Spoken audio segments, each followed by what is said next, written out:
Selamat sore ibu-ibu yang kekasih di dalam Tuhan Yesus Kristus yang ada di gereja maupun di rumah. Puji syukur kita masih diberi kesempatan untuk berkumpul di tempat ini dan kita hadir di persekutuan koper karena anugerah Tuhan. Kita selalu rindu untuk memuji Tuhan, memuliakan Tuhan, juga merenungkan firman Tuhan. Kami sangat merasakan persaudaraan kita ini khususnya di pengharapan. Sangat kita rasakan karena satu dengan yang lain itu saling memperhatikan. Dan kasih Yesus yang mengatakan kita itu selalu bersaudara karena Tuhan Yesus. Kami juga merasakan kemarin yang Women Summit benar luar biasa karena persaudaraan di dalam Yesus itu tanpa mengenal warna kulit, bahasa, suku, bahkan negara. Benar-benar nyata persaudaraan di dalam Yesus. Mari kita angkat pujian kita, dalam Yesus kita bersaudara.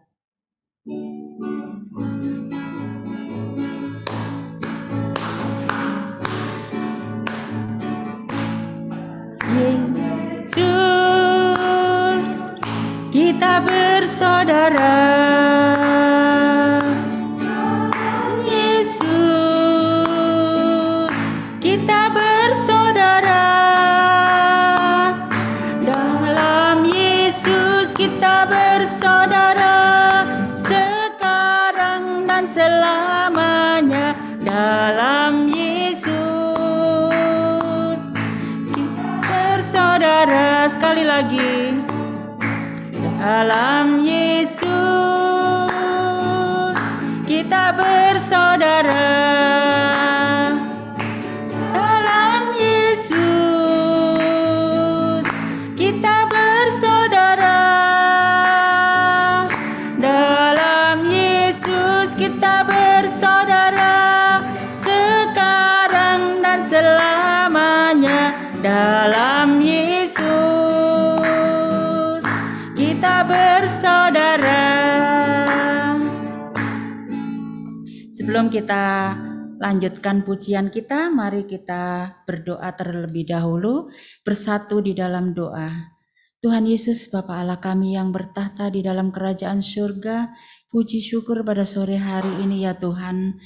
Kami sangat berterima kasih karena Engkau ya Tuhan masih memberikan kesehatan kami, nafas kehidupan kami, sehingga kami pada sore hari ini boleh memuji dan memuliakan nama Tuhan. Juga kami akan merenungkan firman-Mu. Terima kasih ya Bapa. Kami juga berdoa untuk ibu-ibu yang lain mungkin pada sore hari ini belum bergabung dan belum datang di gereja ini. Untuk itu ya Tuhan Yesus, Engkau akan tetap melindungi di dalam perjalanannya maupun masih ada yang punya kegiatan. Terima kasih ya Bapa, biarlah berkat-Mu semua tercurah buat ibu-ibu sekalian ya Tuhan. Terima kasih ya Bapa, kami menyerahkan persekutuan pada sore hari ini ke dalam tangan kuasa-Mu dari awal, pertengahan, sampai akhirnya. Amin. Kita akan memuji Tuhan. Yesus itulah satu-satunya, karena tidak ada lain nama yang sungguh-sungguh luar biasa, yaitu Tuhan Yesus saja. Untuk itu kita semua yang sudah menjadi anak-anak Tuhan tidak usah ragu dan bimbang. Tetap Yesus itulah adalah satu-satunya di dalam kehidupan kita.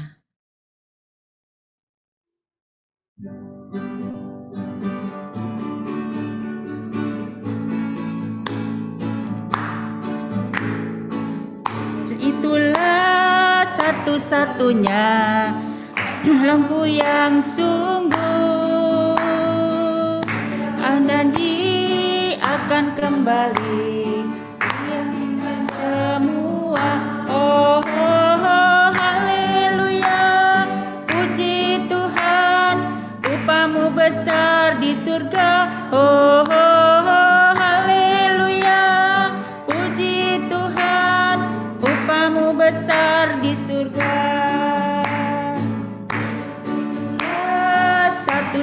waktunya menolongku yang linglung,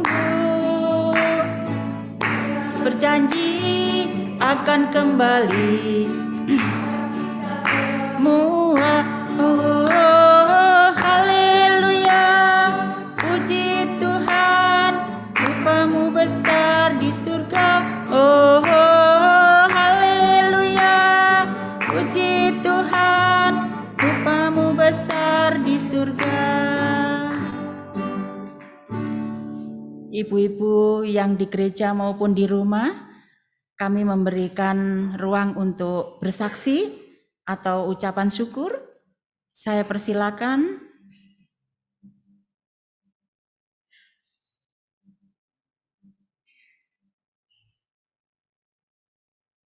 Ya, saya tuh mengucap syukur ya, gereja kita ini kan sedang proses membuat izin gereja. Mestinya kalau secara operasional kita ini sudah ada izin dari Bimas Kristen, dari Kemenak, dari Kemenkumham, itu udah ada. Tapi secara tempat ibadah kita ini belum ada izinnya. Jadi ya masih penempatannya ruko. Ya ini nih baru izinnya ini supaya sebagai tempat ibadah, supaya kalau misalnya ada yang aneh-aneh minta ini izinnya mana, ini masih belum tempat ibadah kok, buat tempat kita itu udah punya ya.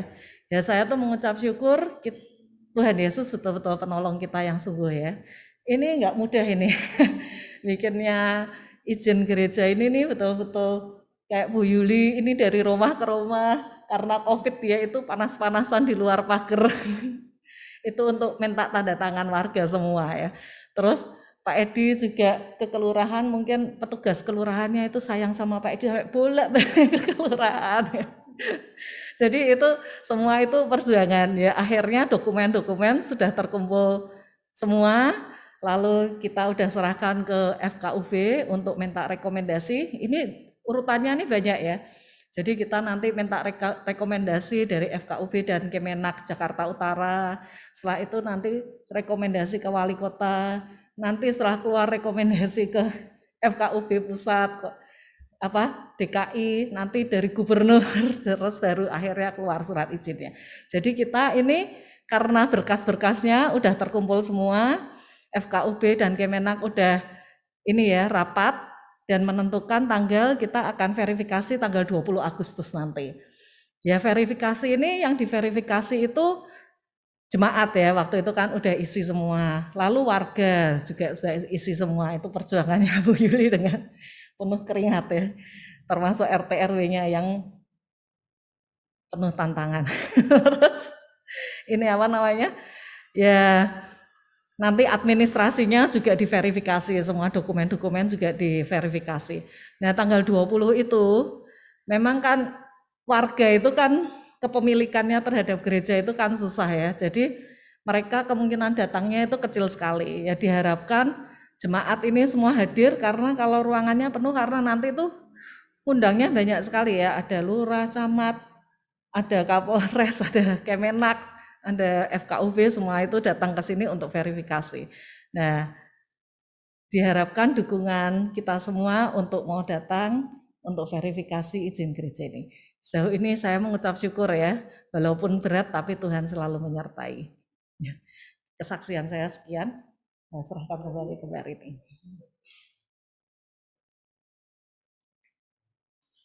Terima kasih Ibu Yaya, karena semua itu pertolongan dari Tuhan, semuanya lancar sampai sekarang, dan nanti verifikasi diharapkan memang semua datang.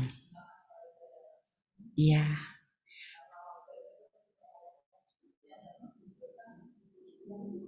Iya. Iya. Mungkin ada ibu-ibu yang lain yang akan menyaksikan cinta kasih Tuhan. Yang di rumah juga boleh.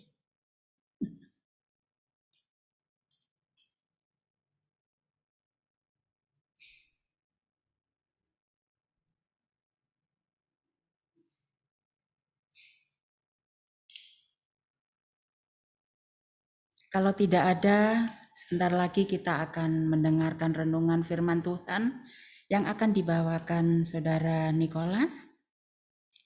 Sebelum kita akan mendengarkan firman Tuhan, kita akan menaikkan pujian kita, bimbinglah aku Tuhan.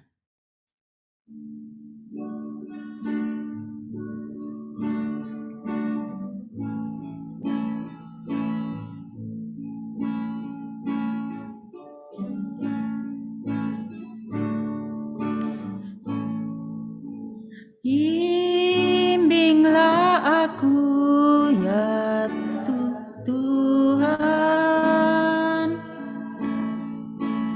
di sepanjang jalan hidupku. Firman-Mu bagaikan suluh, agar ku tak sesat di jalan. Tanpa Yesus di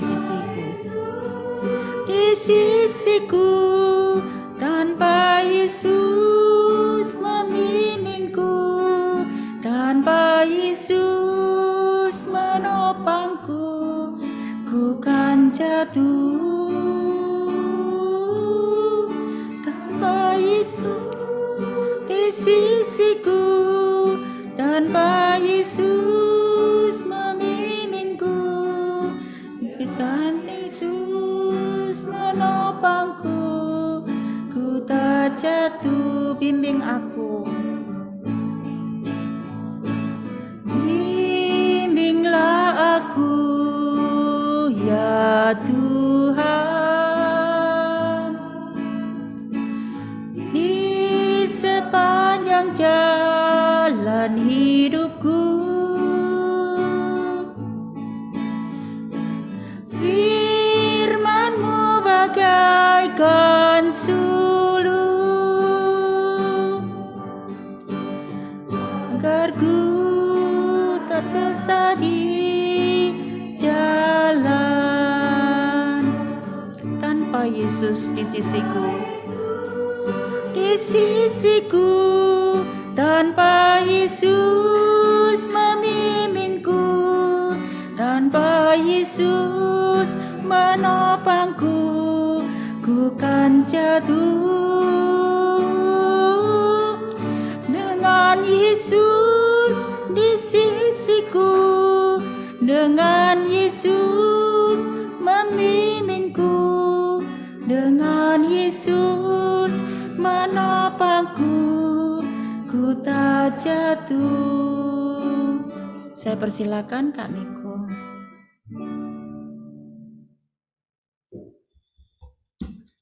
Mari kita berdoa, Ibu-ibu.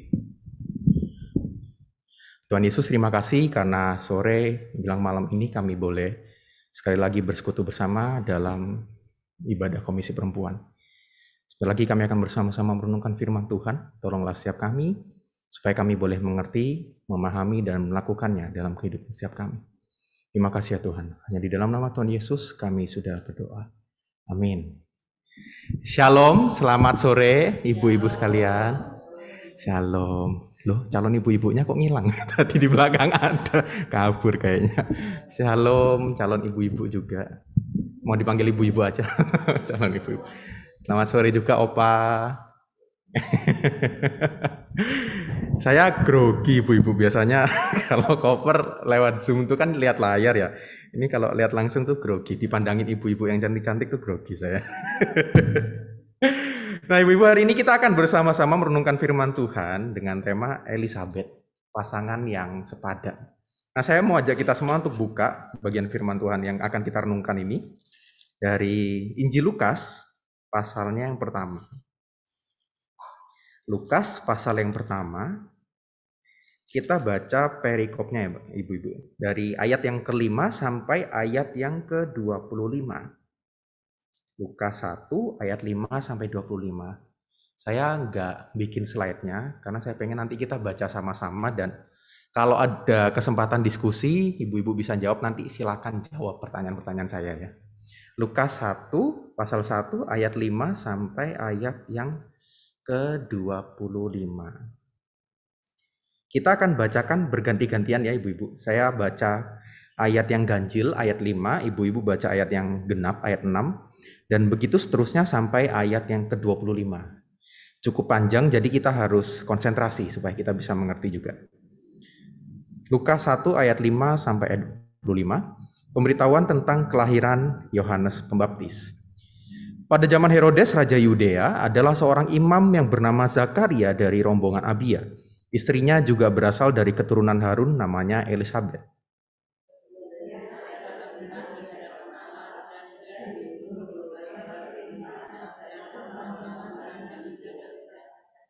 Tetapi mereka tidak mempunyai anak, sebab Elisabet mandul dan keduanya telah lanjut umurnya.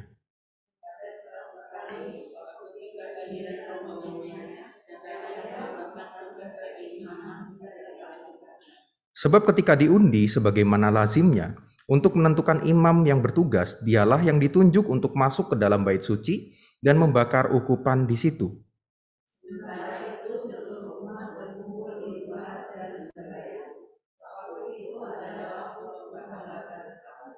Maka tampaklah kepada Zakaria seorang malaikat Tuhan berdiri di sebelah kanan mezbah pembakaran ukupan.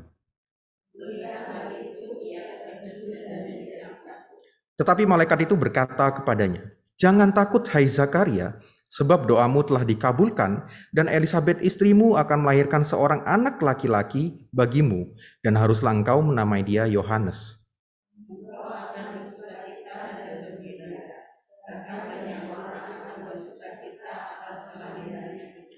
Sebab ia akan besar di hadapan Tuhan, dan ia tidak akan minum anggur atau minuman keras, dan ia akan penuh dengan Roh Kudus mulai dari rahim ibunya.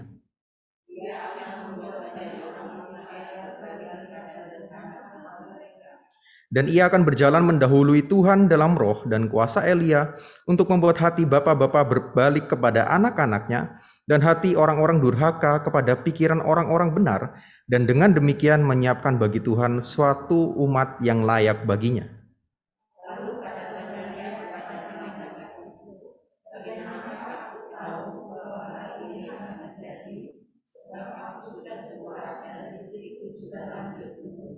Jawab malaikat itu kepadanya, "Akulah Gabriel yang melayani Allah, dan aku telah diutus untuk berbicara dengan engkau dan untuk menyampaikan kabar baik ini kepadamu."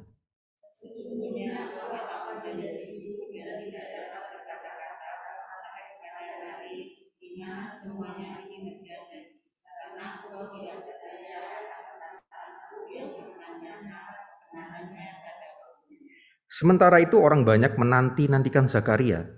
Mereka menjadi heran bahwa ia begitu lama berada dalam bait suci.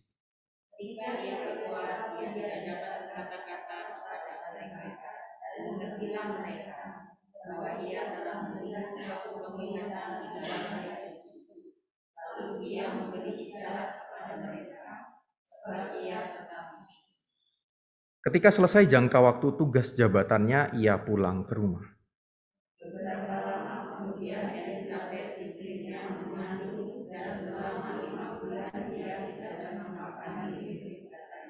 Inilah suatu perbuatan Tuhan bagiku, dan sekarang ia berkenan menghapuskan aibku di depan orang. Ya, terima kasih ibu-ibu yang sudah membantu membacakannya. Nah, sebelum kita mulai lebih jauh, mungkin saya mau tanya dulu. Kita mau samain dulu.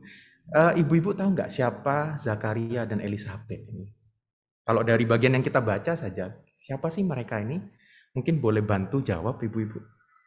Siapa sih Zakaria dan Elisabet ini? Suami istri, betul, Bu Rini. Betul sih, nggak salah, betul suami istri. Lanjut lagi, ada apa lagi informasi di sana yang kita bisa dapat, ibu-ibu? Seorang imam ya, Zakarianya seorang imam. Elisabetnya siapa tadi kalau di dalam firman Tuhan dicatat? Keturunan Harun ya, istrinya berasal dari keturunan Harun. Oke, ada lagi? Sepupunya Maria, betul. Tadi mungkin nggak dicatat, tapi kalau kita baca di selanjutnya tuh ada kisah tentang Maria dan Elisabet. Jadi Maria habis dikasih tahu sama malaikat bahwa dia akan mengandung Yesus, lalu dia langsung pergi ke Elisabet gitu. Terus ada informasi lain mungkin? Satu-satu Kak Dwi dulu apa? Elisabet sudah tua. Lanjut Oma, apa tadi Oma? Mereka berduanya itu benar. Terima kasih. Ada lagi? Terakhir ibu-ibu. Elisabet mandul, oke. memang ibu-ibu kalau baca Alkitab memang lebih cermat ya daripada bapak-bapak ini. Ada bapak-bapak tuh kalau baca ya udah sambil lalu aja gitu. Karena sama-sama tua. Nah tadi yang informasi yang ibu-ibu sampaikan tuh menurut saya informasi yang penting semua, dan saya bersyukur karena tadi berarti waktu baca ibu-ibu memperhatikan semua gitu ya, meskipun lumayan panjang ayat 5 sampai ayat 25.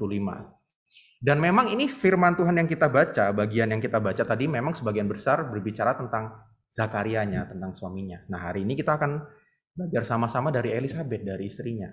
Nah tapi dari kisah ini kita akan sama-sama belajar, dan mungkin tidak dicatat secara detail di Alkitab, tapi kita akan bersama-sama memakai imajinasi kita, dan kita juga pakai pemahaman yang kita punya selama ini dari firman Tuhan, supaya kita bisa belajar, oh ini toh yang sebelumnya firman Tuhan ingin mengajarkan melalui sosok Elisabeth ini. Nah tadi sudah disampaikan ya, bahwa Elisabeth dan Zakaria ini adalah pasangan yang benar di hadapan Tuhan. Zakarianya imam, Elisabethnya keturunan Harun.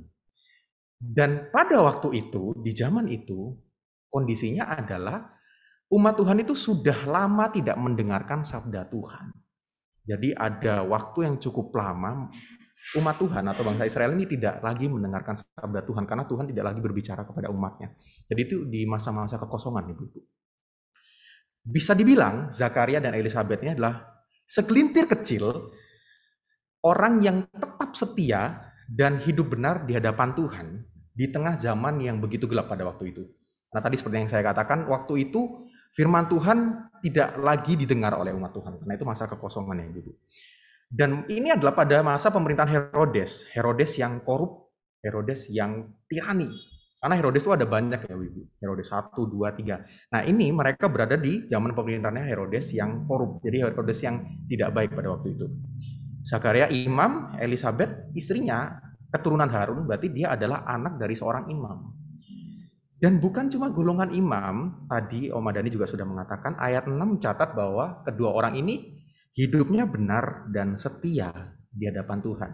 Nah kita harus perhatikan, maksudnya hidup benar dan setia di hadapan Tuhan itu bukan artinya mereka tidak berbuat dosa ya ibu-ibu.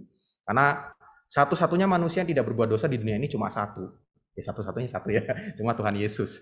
Nah mereka dikatakan hidup benar dan setia di hadapan Tuhan karena di dalam kehidupannya mereka terus berusaha taat kepada perintah Tuhan, kepada tanggung jawab yang dipercayakan kepada mereka.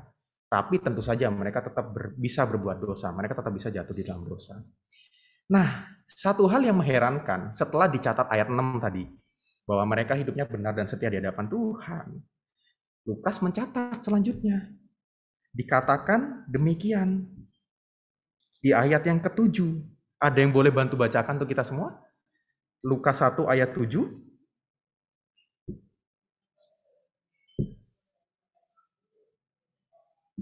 Terima kasih. Firman Tuhan mencatat setelah dikatakan mereka hidup benar dan hidupnya setia di hadapan Tuhan, herannya ditulis mereka tidak punya anak karena Elisabeth mandul dan mereka sudah lanjut usia. Dan bahkan mungkin kalau kita baca ya, mereka bukan hanya usianya udah lanjut. Saya yakin ketika mereka sadar, mereka tahu bahwa Elisabeth yang pada waktu itu mandul, mereka sudah berdoa sejak lama, bahkan mungkin sejak masa mudanya begitu ibu-ibu, agar mereka bisa memiliki anak. Nah, saya tertarik dengan ucapan dari Zakaria di ayat 25. Ayat 25 ada satu pernyataan demikian. Boleh minta tolong satu orang lagi untuk boleh bacakan? Lukas 1 ayat 25. Inilah suatu perbuatan Tuhan bagiku, dan sekarang ia berkenan menghapuskan aib di depan orang. Oke, terima kasih Bu Rini. Jadi dikatakan inilah suatu perbuatan Tuhan bagiku dan sekarang ia berkenan menghapuskan aibku di depan orang. Nah, jadi pada waktu itu kondisinya adalah ketika seseorang tidak mempunyai keturunan atau mandul, itu dianggap sebagai sebuah aib. Nah, bayangkan jadi selama ini sebelum Gabriel membawa kabar baik untuk Zakaria dan Elisabeth tentang akan lahirnya seorang anak dari keluarga mereka, dari mereka muda sampai mereka jadi kakek nenek ibu-ibu pada waktu itu, karena mereka sekarang sudah lanjut usia. Entah sudah berapa puluh tahun mereka menanti-nantikan keturunan mereka, menanti-nantikan seorang anak. Dan firman Tuhan mencatat bahwa ini adalah keadaan di mana mereka menanggung aib. Padahal tadi di ayat 6 dikatakan sekali lagi apa? Bahwa mereka hidupnya benar, mereka menuruti segala perintah Tuhan dan ketetapan Tuhan dengan tidak bercacat. Jadi sebetulnya kalau dari standarnya Tuhan, mereka itu hidupnya benar. Mereka tidak berbuat kesalahan. Menurut pandangan Tuhan, hidup mereka itu baik apa adanya. Terus datang dari mana pemikiran Zakaria dan Elizabeth tentang aib dari keluarga mereka? Dari mana munculnya pemikiran seperti ini? Karena kalau kita lihat di Alkitab, kalau kita cari-cari referensi dari bagian-bagian firman Tuhan lainnya, sebetulnya nggak ada referensi tentang bagaimana Tuhan tuh marah kalau ada keluarga yang nggak mempunyai anak. Nggak ada, Ibu-ibu. Kalau kita cari itu nggak ada satupun firman Tuhan yang mengatakan Tuhan marah ketika kita tidak mempunyai anak, ketika kita tidak mempunyai keturunan. Nggak ada ayat yang mencatat tentang ini. Nah, tapi inilah kenyataan hidup kita sebagai manusia. Nah, sebetulnya ini bukan dari apa yang firman Tuhan katakan. Tapi ini, pemikiran ini muncul dari adanya pemikiran-pemikiran yang ada pada zaman itu. Sebenarnya Tuhan tidak pernah mengatakan tentang keluarga yang tidak memiliki anak, apalagi mengatakan bahwa itu adalah sebuah aib bagi sebuah keluarga. Tuhan nggak pernah sama sekali mengatakan hal itu. Nah, tapi ada satu konteks memang yang membuat kenapa pada waktu itu orang-orang Israel berpikir demikian. Nah, di Imamat pasal 26 ayat 9, firman Tuhan mengatakan demikian. Dan aku akan berpaling kepadamu, dan akan membuat kamu beranak cucu serta bertambah banyak, dan aku akan meneguhkan perjanjianku dengan kamu. Nah, penafsiran terhadap ayat-ayat seperti inilah yang akhirnya membuat orang-orang pada zaman itu, membuat umat Tuhan pada zaman itu berpikir, oh berarti kalau kita punya keturunan, bahkan kalau keturunannya banyak, itu kita diberkati. Tapi kalau kita nggak punya keturunan, berarti itu sebuah aib, sebuah kekurangan, sesuatu hal yang jelek, sesuatu hal yang buruk. Dan seringkali orang berpikir, bahkan sampai zaman sekarang ini jadi satu pemikiran yang masih ada gitu ya Ibu-Ibu, ketika seseorang nggak punya anak, ada yang berpikir bahwa ini pasti ada satu dosa tersembunyi yang dia belum akuin, yang dia mungkin belum memohon pengampunan sama Tuhan. Dan ini adalah pemikiran yang ada pada waktu itu.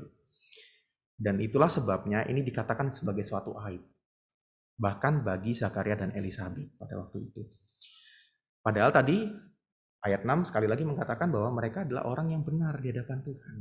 Firman Tuhan tidak mengatakan bahwa mereka itu orang yang memiliki aib. Tidak ada dicatat Bapak Ibu. Nah, waktu saya baca-baca tafsiran Ibu-Ibu, nah ternyata ada satu tafsiran yang mengatakan di zaman itu orang-orang Yahudi itu membuat satu daftar peraturan yang menilai baik atau buruknya kehidupan suatu keluarga Yahudi. Dan dikatakan dalam peraturan itu, daftar peraturan itu bahwa kalau ada orang Yahudi yang nggak punya istri ya Ibu-Ibu, itu dipandang buruk. Lalu yang kedua, kalau dia punya istri tapi nggak punya anak, itu dipandang buruk juga. Nah inilah yang juga semakin memperkuat kenapa pada waktu itu ketika seseorang nggak punya anak, nggak punya keturunan, ini dianggap sebagai sebuah aib bagi mereka. Dan bahkan ketika dua hal itu terjadi pada seseorang, mereka tuh sampai dihukum, dikucilkan dari bangsa mereka pada waktu itu. Ini jadi satu hal yang sangat mengerikan. Kalau zaman sekarang mungkin kalau nggak punya anak, nggak punya keturunan, paling harus kuat-kuat mental aja ditanya-tanyain tiap pulang kampung gitu ya sama saudara-saudara. Misalnya kalau misalnya belum nikah, kapan nikah gitu. Apalagi udah umur 20 tahunan ke atas, umur-umur saya ini ibu-ibu, kalau belum nikah umur saya ke atas tuh, waduh pasti pusing karena ditanya-tanyain terus. Nanti kalau udah nikah, kapan punya anak, kapan punya momongan. Nanti kalau udah punya anak pertama, kapan punya anak kedua. Dan itu nggak selesai-selesai ya ibu-ibu. Nah kalau zaman sekarang mungkin kita harus siap secara mental seperti itu. Tapi kalau zaman dulu ternyata dihukum sampai mereka tuh dikucilkan. Air terjun. Bocor dikit dulu.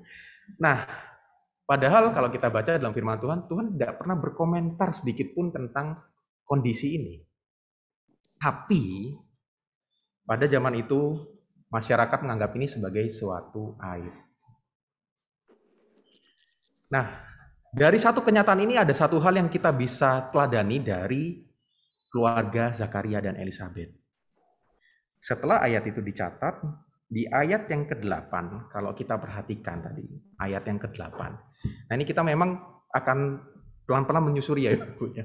Jadi mungkin agak panjang, tapi saya berharap kita bisa mengerti. Di ayat yang ke-8, dicatat bahwa meskipun mereka sedang mengalami kondisi yang dianggap sebagai aib pada zaman itu, Mereka tetap melayani Tuhan loh.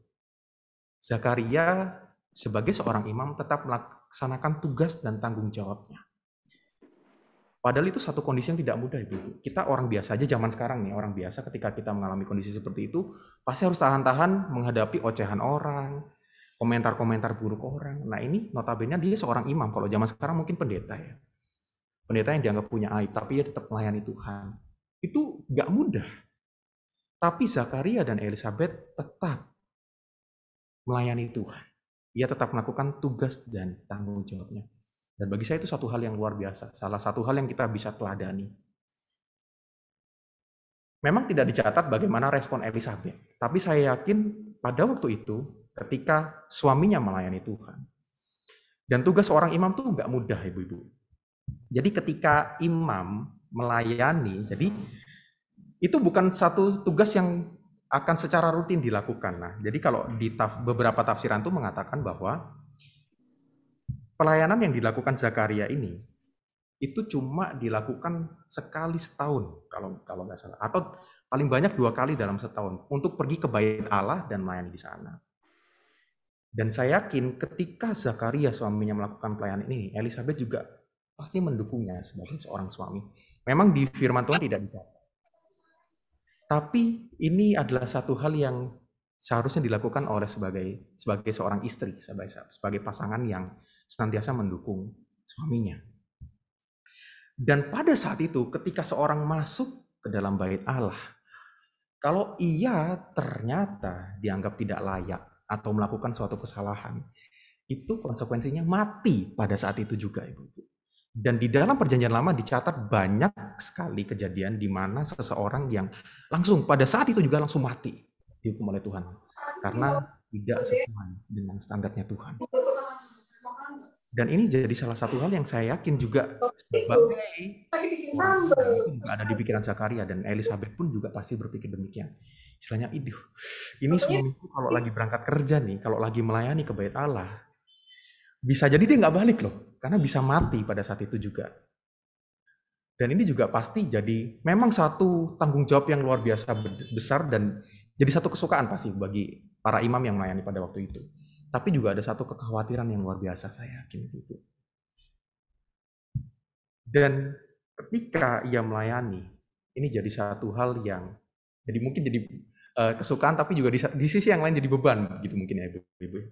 Dan Elizabeth saya yakin di dalam dia mendampingi suaminya sebagai seorang imam, ia terus mendukung dan mendoakan suaminya ini. Memang tidak dicatat secara detail bagaimana Elizabeth, bagaimana sikap, bagaimana perilakunya. Tapi nanti dari beberapa bagian-bagian yang dicatat kita akan melihat bagaimana sebenarnya sikap Elizabeth ini. Nah ibu-ibu, dari bagian yang selanjutnya, ketika di ayat 13 dikatakan bahwa ternyata doa mereka selama ini dijawab oleh Tuhan. Boleh minta seseorang lagi untuk boleh bantu bacakan ayat yang ke-13? Kalau yang di rumah mau membacakan juga boleh langsung di-unmute.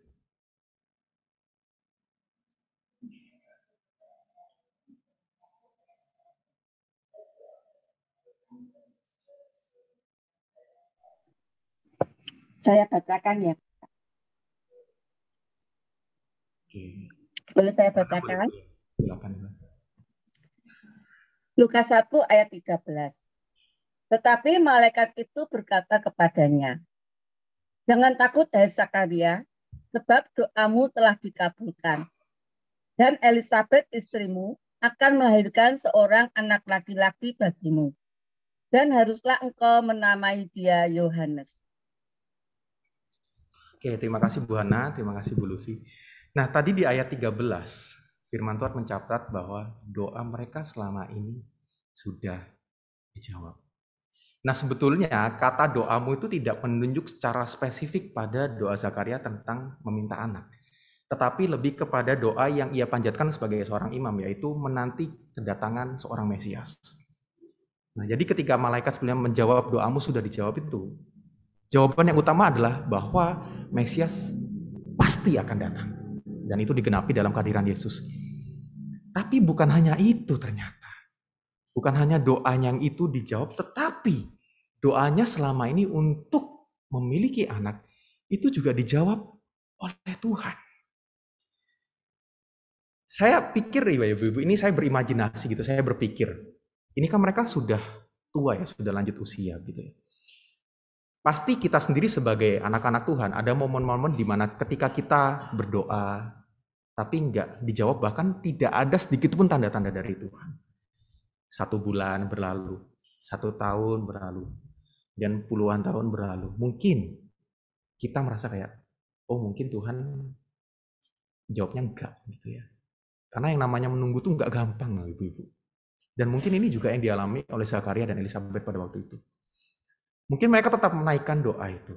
Tapi di satu sisi mungkin mereka juga merasa, kayaknya nggak mungkin dijawab nih sama Tuhan. Dan mungkin mereka pelan-pelan mulai merasa pesimis mungkin ya ibu-ibu. Dan berpikir, ya udahlah mungkin memang ini rencana Tuhan bagi kita.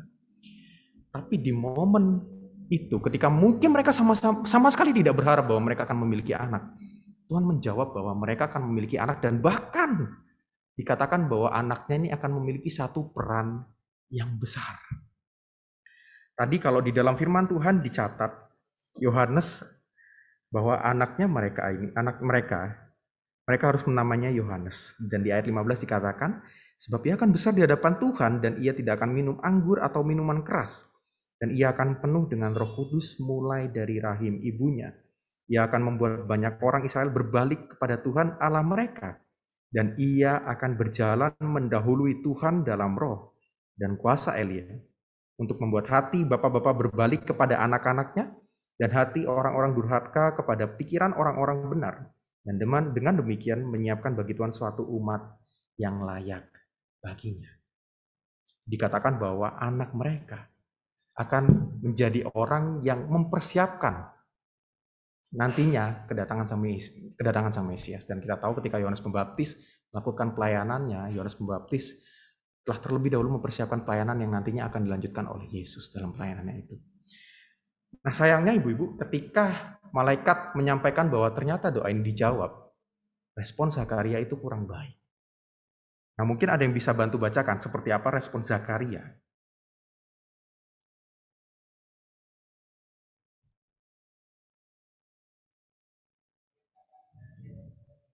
Ya, boleh bantu bacakan.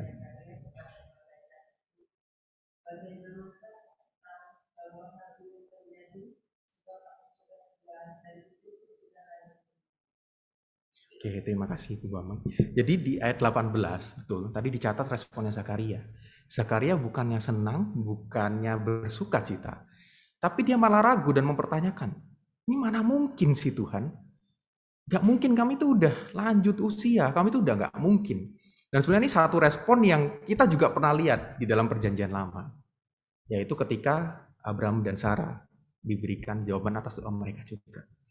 Nah ini satu hal yang sebetulnya cukup mencengangkan ibu-ibu, karena ini bukan pertama kalinya Tuhan berjanji seperti itu. Nah tadi saya sudah sebutkan ya, Abraham dan Sarah itu diberikan janji seperti itu dan Tuhan menggenapinya. Lalu Tuhan juga berjanji kepada Hana atas kelahiran Simeon. Nah bagaimana Tuhan menyatakan janjinya dan menggenapi janjinya bahkan di usia tua mereka yang sudah kelihatannya itu nggak memungkinkan untuk memiliki keturunan. Harusnya Zakaria sebagai imam tahu akan kisah-kisah ini. Tapi jawaban dari Zakaria ini cukup mencengangkan karena ia malah ragu terhadap jawaban dari Tuhan. Nah memang kalau kita pikir secara manusia ini wajar ibu-ibu, karena yang namanya penantian yang begitu lama untuk punya seorang anak itu seperti yang saya katakan tadi itu nggak gampang. Mungkin ia sudah pesimis dan merasa ya bukan rencananya Tuhan. Tapi ini adalah satu hal yang fatal karena ketika Zakaria meragukan perkataan Tuhan melalui malaikat ini yang menyampaikan, itu artinya Zakaria juga meragukan Tuhan dan tidak mempercayai janjinya. Dan pada waktu itu juga Tuhan langsung mendisiplinkan Zakaria, ia dibungkam bahkan dibuat jadi bisu sampai anaknya lahir. Di ayat 20 baru dikatakan, sesungguhnya engkau akan menjadi bisu dan tidak dapat berkata-kata sampai kepada hari di mana semuanya ini terjadi. Karena engkau tidak percaya akan perkataanku yang akan nyata kebenarannya pada waktunya. Jadi memang yang dilakukan oleh Zakaria ini sangat-sangat fatal. Apalagi dia notabene sebagai seorang imam, sebagai seorang pemimpin agama. Tapi sebenarnya ada satu hal yang lebih jauh lagi yang sebenarnya Tuhan ingin lakukan terhadap Zakaria. Bukan hanya untuk mendisiplinkan, tapi juga Tuhan ingin memproses Zakaria dan Elizabeth pada waktu itu. Tidak dicatat bagaimana respon Elizabeth, tapi saya yakin mungkin Elizabeth juga berpikiran yang sama. Karena ini sekali lagi ini bukan hal yang mudah. Nah, dan dalam rentang waktu 9 bulan ketika Zakaria menanti kelahiran anaknya ini, Zakaria mungkin masih susah percaya sama Tuhan. Tapi di dalam proses menunggu inilah Tuhan juga mengubahkan hati Zakaria. Dari awalnya yang belum benar-benar percaya sama Tuhan, Tuhan ubahkan menjadi percaya sepenuhnya. Dan kita bisa melihat perubahan hati Zakaria ini dalam nyanyian yang ia nyanyikan dalam ayat yang ke-67 sampai ayat 80. Yaitu bagian tentang nyanyian pujian Zakaria. Nah, kalau ibu-ibu mau membaca, nanti bisa dibaca di rumah. Nah, pertanyaannya adalah yang berkaitan dengan tema kita hari ini. Kenapa Zakaria dihukum, tapi Elizabethnya tidak? Zakarianya dihukum, tapi Elizabethnya tidak. Memang sekali lagi nggak dicatat bagaimana respon Elizabeth. Dan kalau kita baca di bagian-bagian lain firman Tuhan, ada juga tokoh-tokoh yang meragukan Tuhan, tapi nggak dihukum. Seperti Maria, lalu Abraham pada waktu itu juga tidak dihukum, Gideon dan juga Hizkia. Mereka meragukan janji Tuhan, tapi mereka tidak dihukum. Nah, sebetulnya ada satu hal yang kita bisa perhatikan, bahwa Tuhan melihat adanya perbedaan sikap hati antara Zakaria dengan Maria, Abraham, Gideon, ataupun Hizkia. Dan seorang teolog yang namanya John Calvin, dia berkata bahwa ketika Abraham dan Sarah juga mendapatkan janji Tuhan ini, mereka berdua sama-sama tertawa kan. Firman Tuhan mencatat Abraham tertawa, Sarah juga tertawa. Nah, tapi pada waktu mereka tertawa, yang ditegur itu cuma Sarah. Abrahamnya tuh nggak ditegur, ibu-ibu. Nah, memang dari sana sekali lagi tidak dicatat detailnya, tapi kita bisa berpikir bahwa ada perbedaan sikap hati antara Abraham dan Sarah pada waktu itu. Dan mungkin inilah juga yang terjadi dalam kejadian Zakaria dan Elizabeth. Kenapa Zakaria dihukum tapi Elizabeth tidak? Karena kemungkinan besar ada perbedaan sikap hati antara Zakaria dan Elizabeth. Zakaria langsung ragu sama jawaban Tuhan. Tapi Elizabeth mungkin tidak sepenuhnya ragu. Dan ketika di ayat 24 dicatat bahwa beberapa lama kemudian Elizabeth istrinya mengandung. Dan selama 5 bulan ia tidak menampakkan diri. Elizabeth merupakan seorang yang penuh hikmat menurut saya. Kenapa ibu-ibu? Karena ketika dia tahu janji Tuhan, dia nggak langsung ngomong, oh aku hamil, aku akan memiliki keturunan. Tapi dia tunggu dulu selama berapa bulan ibu-ibu? Selama 5 bulan ya. Dan biasanya usia kehamilan setelah 5 bulan tuh baru kelihatan gitu ya. Baru kelihatan kalau benar-benar hamil. Nah, kenapa Elizabeth menunggu? Karena ia ingin menghindari cibiran dari orang-orang yang ada pada waktu itu. Karena sekali lagi namanya orang mandul itu aib. Apalagi kalau dia sudah mengalami kondisi aib, terus dia sudah tua, ini mengalami kondisi yang aib, terus dia mungkin takut, ini bener nggak ya Tuhan menggenapi janjinya? Nanti kalau ternyata nggak bener gimana? Nah, dia menghindari cibiran orang-orang dan juga mungkin ingin melindungi suaminya dari omongan orang-orang. Dan ia menunggu selama 5 bulan sampai akhirnya benar-benar kelihatan hamil. Baru ia menunjukkan dirinya lagi, Bu. Jadi selama 5 bulan itu dia tidak keluar rumah. Mungkin kita pikir seperti itu ya. Nah, ibu-ibu, saya pikir ini satu hal yang kita juga bisa lihat sebagai salah satu karakter dari Elizabeth. Elizabeth adalah seorang yang berhikmat. Dan dia juga seorang yang dekat dengan Tuhan. Nah, kita mungkin hanya bisa melihatnya ini dari ayat yang ke-6 tadi, karena firman Tuhan mencatat bahwa keduanya hidup benar di hadapan Tuhan dan hidup menurut segala perintah dan ketetapan Tuhan dengan tidak bercacat. Dan kalau kita lihat di bagian yang berikutnya ketika Maria bertemu dengan Elizabeth. Elizabeth sepertinya juga seorang pendengar yang baik. Dia seorang pendengar yang setia. Memang mereka ini sepupuan ya ibu-ibu, seperti yang dikatakan Bu Lucy tadi. Nah, tapi kenapa Maria setelah tahu langsung pergi ke Elizabeth waktu itu? Karena saya yakin dia merasakan ada satu kedekatan dengan sepupunya itu. Dan dia berani bercerita begitu rupa karena Maria tahu Elizabeth adalah seorang yang memiliki kepribadian yang baik. Nah, ibu-ibu, ini salah satu teladan juga yang kita bisa pelajari dari Elizabeth. Hari ini kita sama-sama belajar tentang Elizabeth sebagai pasangan yang sepadan. Memang firman Tuhan tidak mencatat bagaimana karakter Elizabeth, bagaimana ia mendukung pelayanan suaminya Zakaria sebagai seorang imam. Tapi dari beberapa bagian yang kita baca tadi, kita bisa melihat bahwa di dalam tindakan-tindakan kecil yang Elizabeth lakukan, di dalam bagian-bagian tadi, kita bisa melihat bahwa Elizabeth adalah seorang yang berhikmat. Dia adalah seorang yang dekat dengan Tuhan. Dan firman Tuhan memang mencatat bahwa kedua orang ini, mereka hidup benar di hadapan Tuhan dan mereka dekat dengan Tuhan.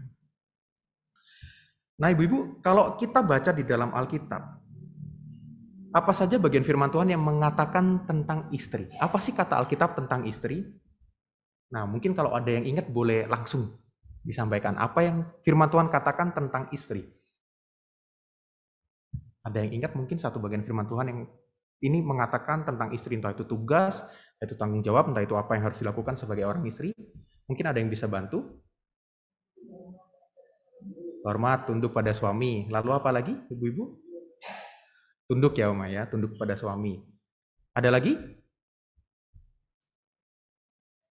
Istri yang rajin. Nah, memang satu bagian firman Tuhan yang paling melekat tuh kalau ngomong tentang tugas dan tanggung jawab istri itu masalah ketundukan, hormat gitu ya. Tapi kalau kita baca-baca yang banyak tuh di Amsal, ibu-ibu, yang mengatakan tentang istri. Nah, saya bacakan beberapa ya. Amsal 14 ayat 1. Perempuan yang bijak mendirikan rumahnya, tetapi yang bodoh meruntuhkannya dengan tangannya sendiri. Lalu Amsal 11 ayat 16. Perempuan yang baik hati beroleh hormat, sedangkan seorang penindas beroleh kekayaan. Lalu selanjutnya Amsal 12 ayat 4. Istri yang cakap adalah mahkota suaminya, tetapi yang membuat malu adalah seperti penyakit yang membusukkan tulang suaminya. Amsal 27 ayat 15. Seorang istri yang suka bertengkar serupa dengan tiris yang tidak henti-hentinya menitik pada waktu hujan.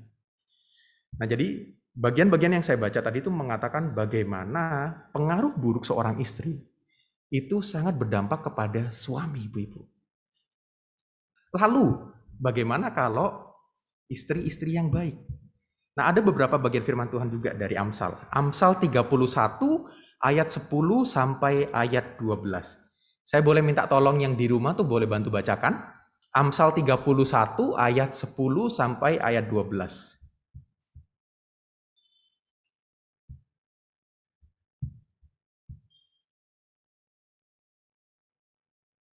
Ibu-ibu yang di rumah mungkin bisa bantu bacakan Amsal 31 ayat 10 sampai ayat 12.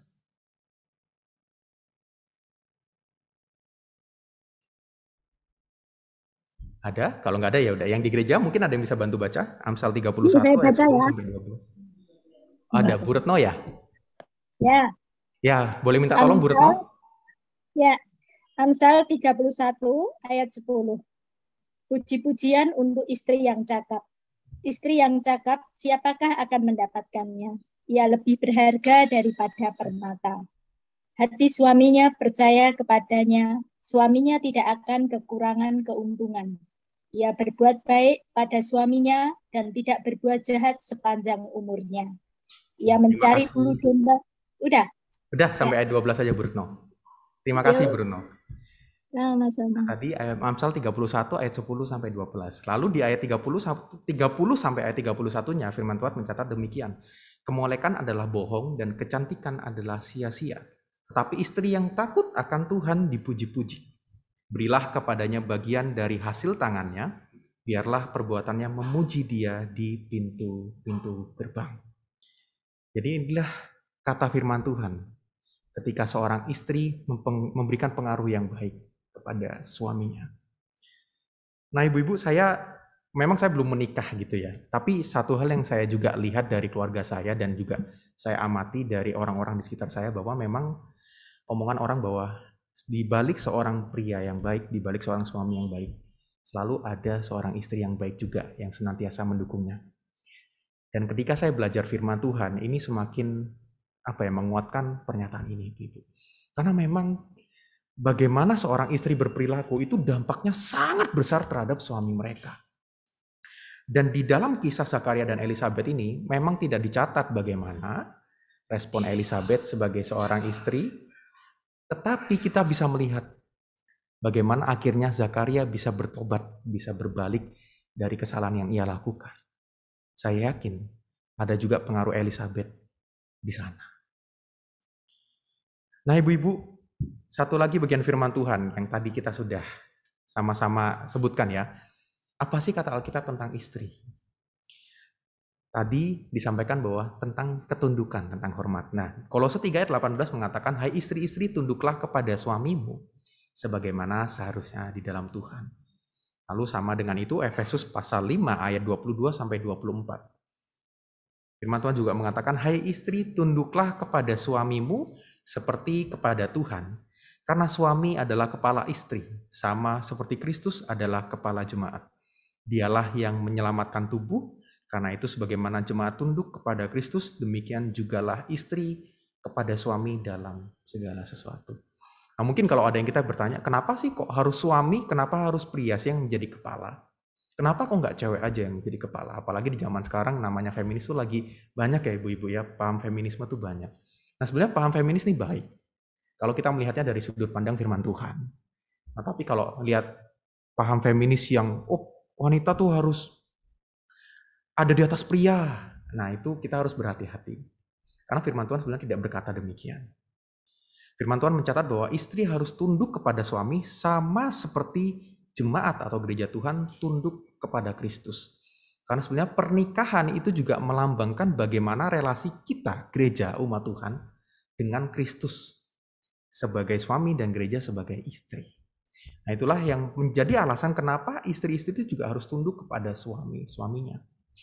Dalam 1 Petrus pasal 3 ayat 3 sampai 6, firman Tuhan juga mengatakan tentang bagaimana seharusnya istri yang tunduk. Boleh satu orang lagi boleh bantu bacakan 1 Petrus pasal 3 ayat 3 sampai ayat 6.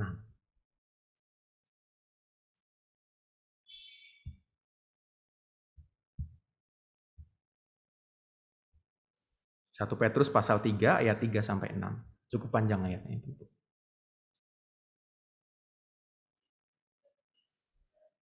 Ya.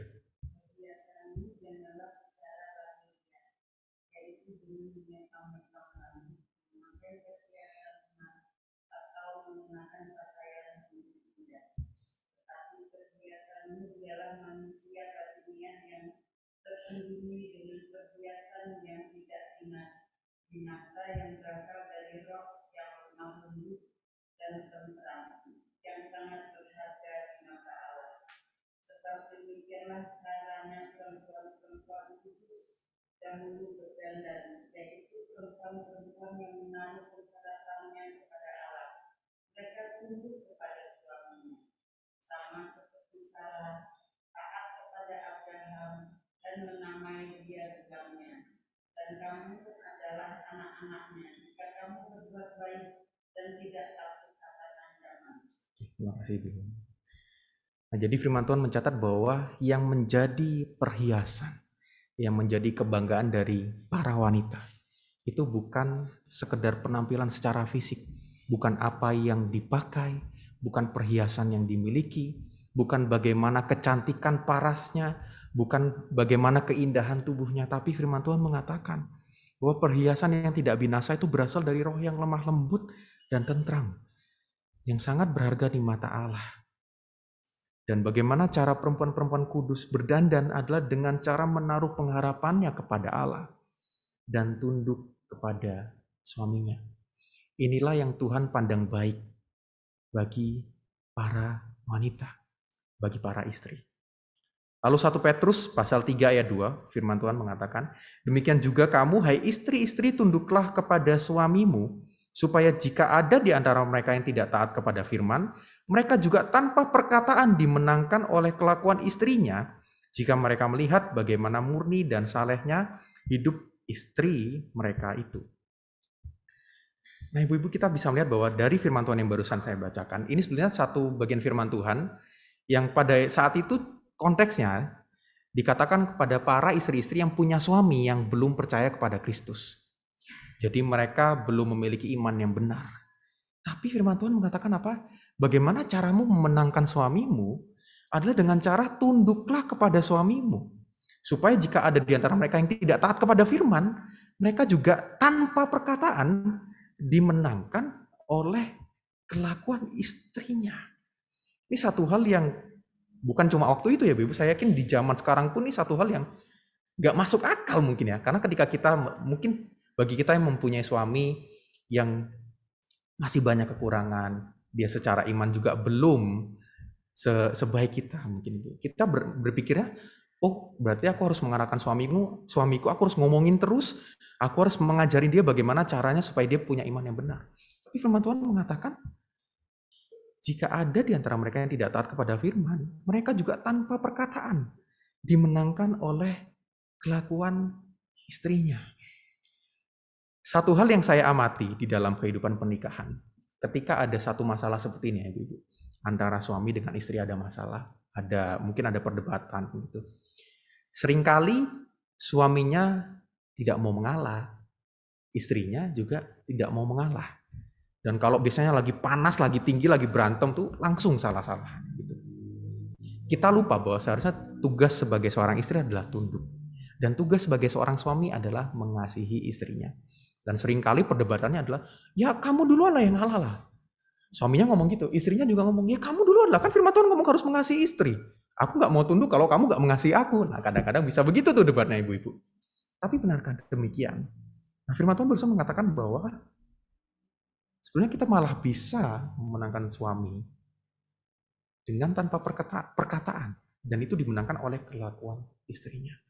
Seringkali yang susah dilakukan adalah kita susah untuk mengambil inisiatif. Ketika ada suatu permasalahan, kita merasa bahwa ya dia duluan yang ngalah lah. Masa aku terus yang ngalah?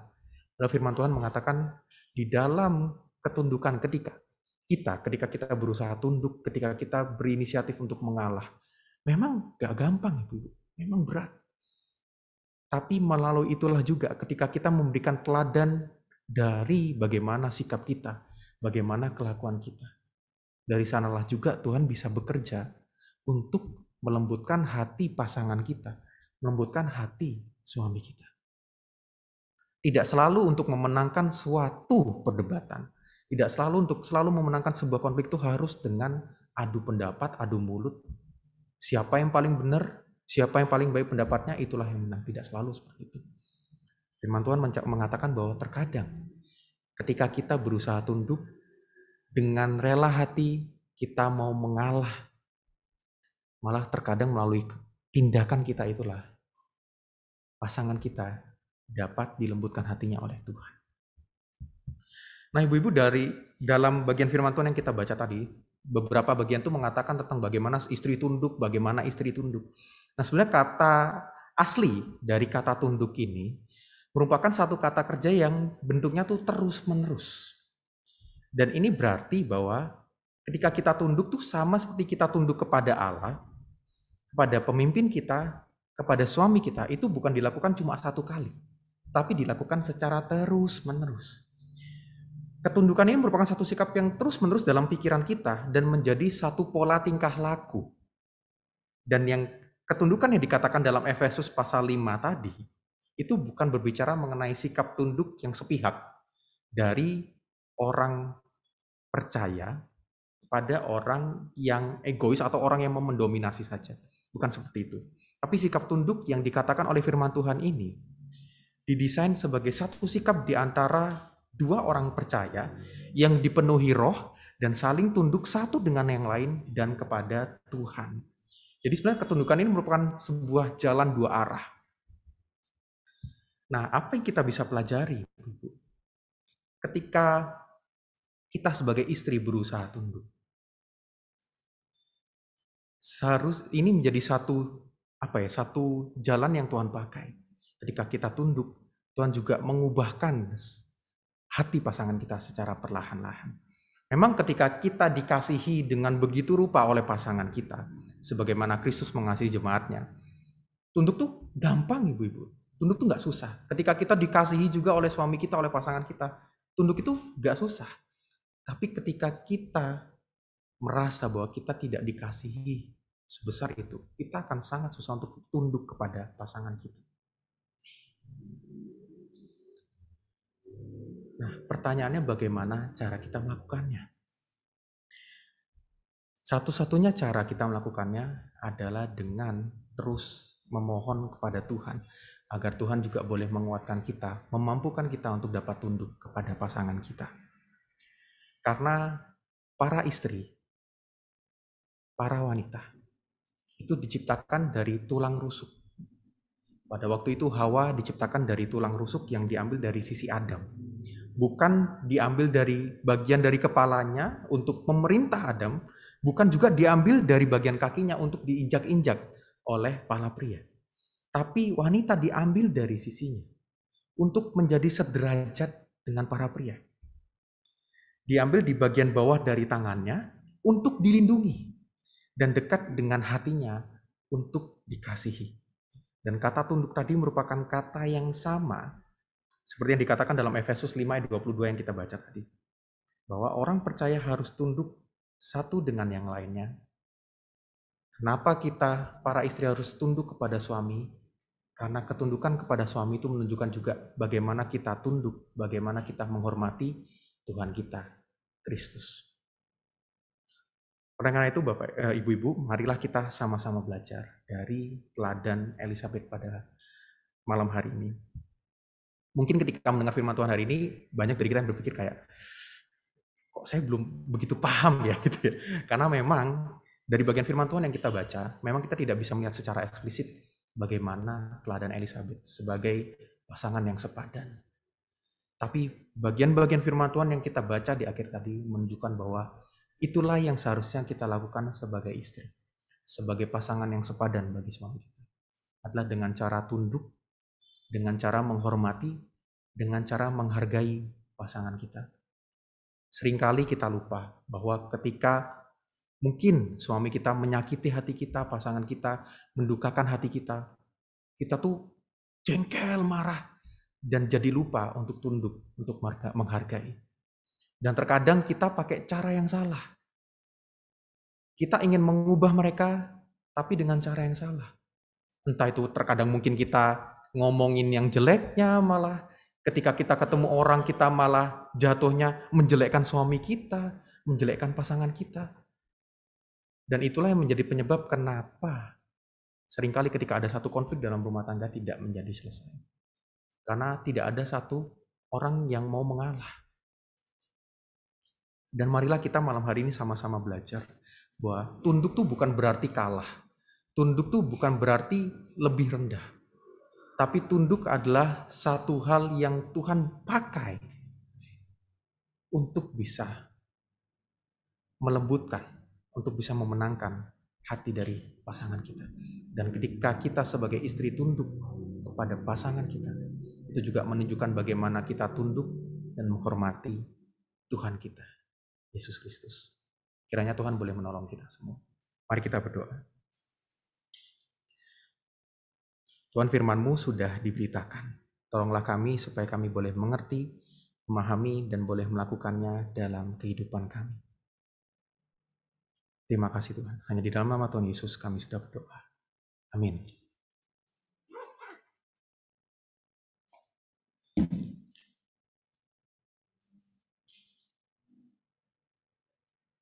Terima kasih firman Tuhan yang sudah disampaikan. Biarlah firman Tuhan ini menjadi berkat ibu-ibu pada sore hari ini untuk merespon firman Tuhan supaya kita menjadi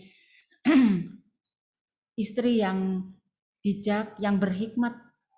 Biarlah kita akan menaikkan pujian setiap hari, kita selalu jalan serta Yesus. Jalan serta Yesus.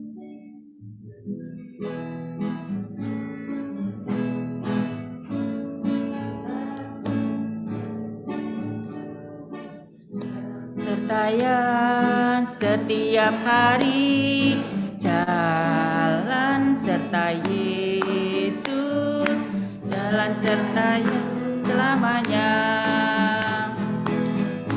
Dalam suka, jalan dalam duka, jalan sertanya setiap hari, jalan Yesus selamanya.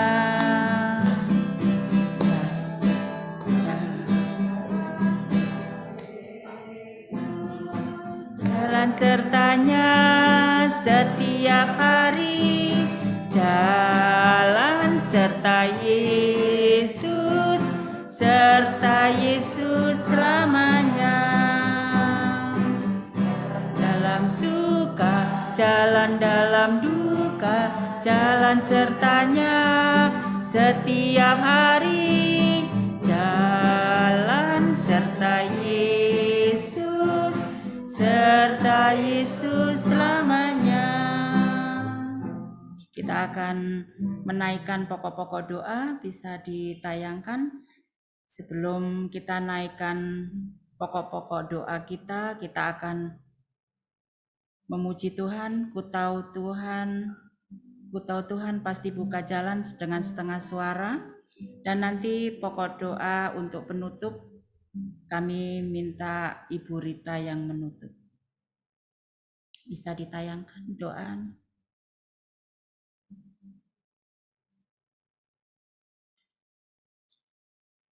Ku tahu Tuhan pasti buka jalan dengan setengah suara. Langsung kita berdoa bersama-sama.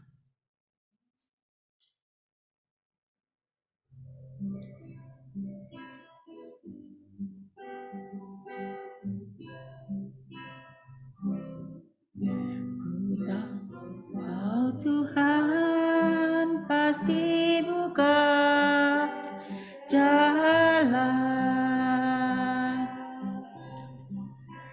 Ku tahu Tuhan pasti buka jalan.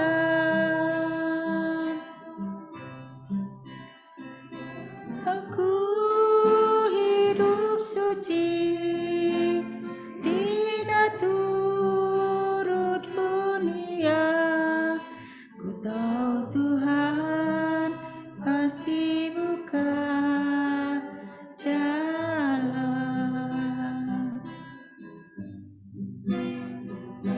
Tuhan pasti buka jalan. Ku tahu Tuhan pasti buka jalan. Aku hidup suci, tidak turut dunia. Ku tahu Tuhan pasti buka jalan. Mari kita bersama-sama menaikkan doa dengan setengah suara dari rumah maupun di gereja. Mari kita berdoa. Tuhan Yesus, terima kasih. Ya Tuhan.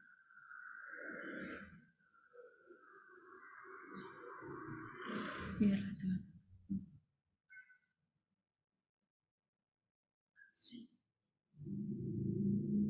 Biarlah Tuhan. Engkau akan buka saudara-saudara kami yang saat ini sakit.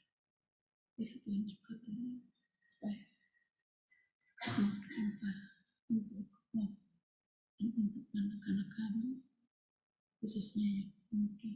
Biarlah Tuhan memberikan pasangan yang seimbang. Kasih ya Bapa, semua ini kami serahkan kepada-Mu ya Bapa. Tuhan, setiap kami juga berdoa untuk persiapan pernikahan saudara Brenda dan Andreas. Tuhan juga tolong memberikan kelancaran setiap apa yang dipersiapkan, khususnya hati berdua dan juga yang diberikan nanti acara-acara yang dipersiapkan. Berikanlah kesehatan dan semua. Terima kasih. Kami untuk hanya di dalam Engkau. Kami mengucapkan kasih saudara-saudara kami seperti terima kasih Bapa. Tolong kasih Tuhan Yesus semuanya kami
Kami bersyukur ya Tuhan, ketika sore hari ini kembali Tuhan memberikan kesempatan buat kami setiap perempuan, untuk kami boleh kembali belajar akan firman Tuhan.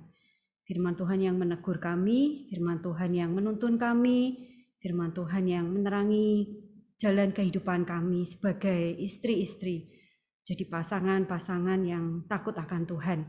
Kiranya Tuhan memampukan kami untuk kami menjadi istri yang hidup benar di hadapan Tuhan.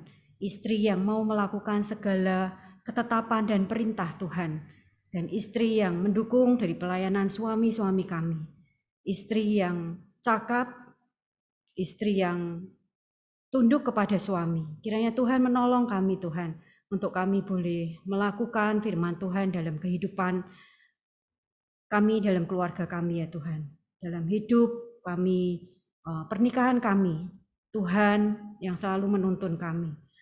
Ajar kami untuk kami dengan segala kerendahan hati, kami boleh terus mengampuni suami kami boleh terus setia dan juga mengasihi suami kami. Terima kasih Tuhan, kiranya Tuhan memampukan setiap kami. Kami bersyukur untuk firman-Mu sore hari ini. Kiranya Tuhan berkati hamba-Mu, Saudara Nikolas, yang sudah Tuhan pakai untuk menyampaikan pesan Tuhan kepada kami.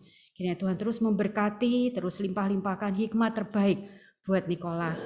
Di usianya yang masih muda, Tuhan memanggil Nikolas, Tuhan memakai Nikolas untuk menjadi hamba-Mu. Dan kiranya Tuhan terus menuntun kehidupannya, hidup yang sungguh menjadi berkat dan hidup yang terus dipakai Tuhan.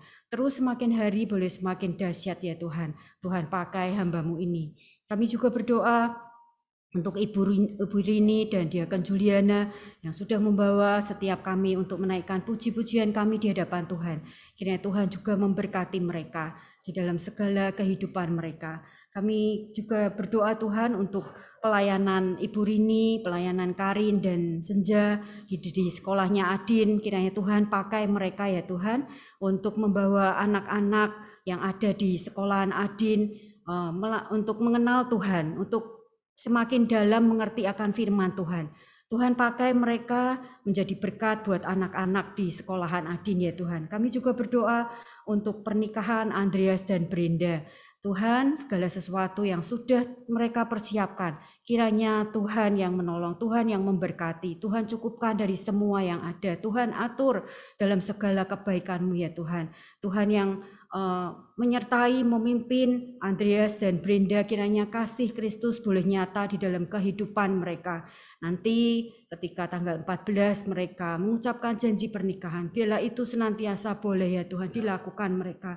Kasih Kristus boleh menjadi landasan dari pernikahan mereka. Kiranya Tuhan mempersiapkan tidak hanya acara pemberkatan pernikahan, tetapi juga mempersiapkan hati, diri, hidup, pikiran Andreas dan Brenda untuk terus mengasihi dan juga untuk hidup sesuai dengan firman Tuhan. Kiranya Tuhan menolong mereka dan Tuhan memberikan kesehatan kepada Andreas, Brenda, kepada seluruh keluarga sehingga mereka boleh mempersiapkan pemberkatan pernikahan ini dengan baik. Kiranya Tuhan juga memberikan cuaca yang indah. Kami juga berdoa untuk segala sesuatu yang dibutuhkan di gereja ini, untuk listrik dan yang lain. Kiranya Tuhan atur ya Tuhan, sehingga semua boleh berjalan dengan baik atas pertolongan Tuhan. Kami juga berdoa untuk pemulihan Ibu Sinta, Mami dari Diaken Liana, kiranya Tuhan pulihkan dengan sempurna sehingga anakmu ini boleh disembuhkan, yang badannya yang masih lemas, mungkin kakinya juga lemas, kiranya Tuhan berikan kekuatan sehingga Ibu Sinta boleh kembali sehat. Kami juga berdoa untuk Bapak Sukisno, kiranya Tuhan terus memulihkan anakmu ini Tuhan, Tuhan berikan kesehatan yang baik. Ketika di dalam kelemahan, Pak Sukisno boleh mau minta untuk didoakan. Kami terus berdoa Tuhan, kiranya Roh Kudus-Mu yang terus menjamah hati pikiran Pak Sukisno, sehingga dari mulutnya dia akan berkata, aku percaya kepada Yesus sebagai juru selamatku satu-satunya. Itulah kerinduan setiap kami Tuhan. Kiranya Roh Kudus-Mu yang terus bekerja ya Tuhan untuk Pak Sukisno. Kami saat ini juga berdoa untuk rencana biopsi dari Bu Sunaryati yang akan besok dilakukan. Kiranya Tuhan menolong, memimpin seluruh tenaga medis yang akan menangani. Kiranya kami rindu ya Tuhan, kalau kami boleh meminta kepadamu penyakit ini tidak dioperasi tapi boleh sembuh. Kiranya Tuhan yang menjawab dari kerinduan Ibu Sunariati ya Tuhan. Kalau Tuhan mengizinkan untuk Bu Sunariati menjalani operasi, kami percaya Tuhan yang menolong, Tuhan yang melakukannya sendiri, Tuhan yang menjamah sehingga semua boleh berjalan dengan baik, dan Bu Sunariati boleh tetap bersuka cita menyerahkan semuanya kepada Tuhan. Kami juga berdoa untuk panitia Natal yang akan dilantik 2 minggu lagi. Kami bersyukur untuk koper yang dipercaya sebagai panitia Natal.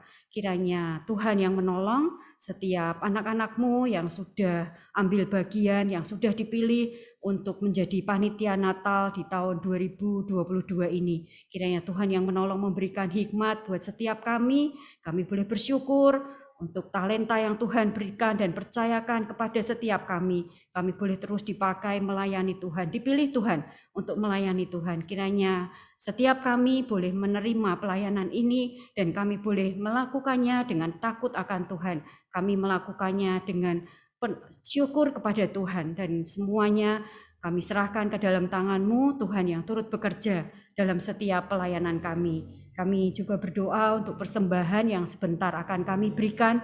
Kiranya Tuhan yang menyucikan, menguduskan setiap persembahan yang kami berikan untuk kemuliaan dan kebesaran nama Tuhan. Tuhan berkati setiap kami, tangan-tangan yang sudah memberikan persembahan. Kiranya Tuhan yang menolong dan terus memberkati kami dalam segala kebaikan-Mu ya Tuhan. Terima kasih Bapa, kami bersyukur. Kasih karunia dan damai sejahtera dari Allah Bapa, Putra dan Roh Kudus menyertai kita sekalian. Amin. Kita akan pujikan Bapa, terima kasih. Bapa, terima kasih.